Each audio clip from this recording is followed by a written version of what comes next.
All right, let's talk about something we deal with every single day: quality. We're going to find out that what we think of as high quality has almost nothing to do with perfection. Nope, it's actually all about a fascinating little gap at our own minds. Let's get into it. So let me just ask you, what really defines quality? Is it about having the most features, the most expensive price tag, the best materials?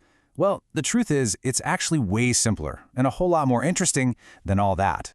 And here it is. It all boils down to this one simple formula. The quality of pretty much anything isn't some fixed, objective number. It's the difference between what a customer expects to get and what they feel they got. So, quality equals perceived service minus expected service. This little equation, it's the key to everything we're talking about today. So here's our game plan.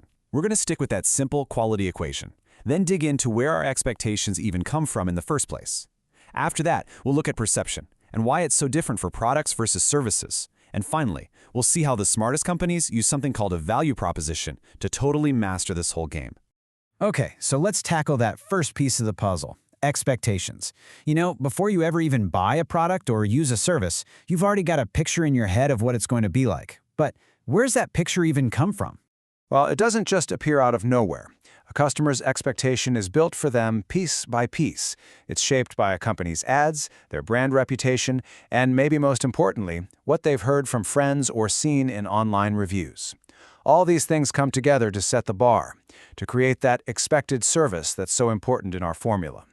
And to make it even more complicated, your brain is juggling a bunch of different ideas about quality all at once. You're thinking, does it actually work like it's supposed to? Is it worth what I paid? Is it gonna last? If something goes wrong, will they help me? Do the people seem like they know what they're doing? Every one of these questions helps build that final expected service number in your head. All right, on to the second part of our formula: perception. This is where it gets really, really subjective, especially when you start comparing a physical thing like a product to an experience like a service. And honestly, this distinction is everything. And this lays it out perfectly. Look, on the left, product quality is pretty straightforward. You can measure it with tools. Does it meet the specs? How many are defective? But on the right, service quality is all about feelings. It's measured by things like empathy, how responsive someone is, how well they communicate. I mean, two people can get the exact same service but walk away with totally different perceptions of its quality. This quote just says it all, doesn't it? Think about it. You really don't care if the person who made your pen was having a terrible day as long as the pen writes. But if your food is incredible and your waiter is rude, your perception of that entire restaurant just tanks. When it comes to services, how it's delivered is a huge part of the product itself. So, we have expectations on one side and perception on the other. How do you actually manage that gap? How do you win at the quality game? Well, the secret lies in being incredibly strategic about the promises you make from the very beginning. And this right here is the master move. The goal is not to be the best at everything for everyone, is to pick a very specific promise, that's your value proposition, and make it to a very specific target customer. The whole idea is to deliver on that promise so darn well that their perception always beats their expectation.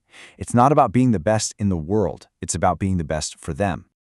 Southwest Airlines is the perfect case study for this. Just read their mission statement. Notice what it doesn't say.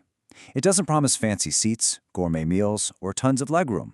It promises one thing above all else: great customer service with a friendly human touch. That's their value proposition. They are explicitly setting your expectations. So, does it work? Oh yeah, the proof is right here. By focusing like a laser on their promise of friendly service and not trying to be a luxury airline, they consistently earn the highest customer service ratings in the business. They've mastered the quality equation by brilliantly managing the expectation side of it. So here's the biggest takeaway. Mastering quality isn't really about being flawless. It's about being honest and focused. It's about clearly defining your promise to your ideal customer, your value proposition, and then building your entire company around not just meeting, but over-delivering on that specific promise. That is how you win. So I'll leave you with this question to think about. That brand you love, your favorite coffee shop, airline, whatever, are they really, truly the objective best? Or are they just absolute masters of this quality equation? Have they figured out exactly what you expect and then delivered on that promise better than anyone else? It's something to think about. Thanks for tuning in.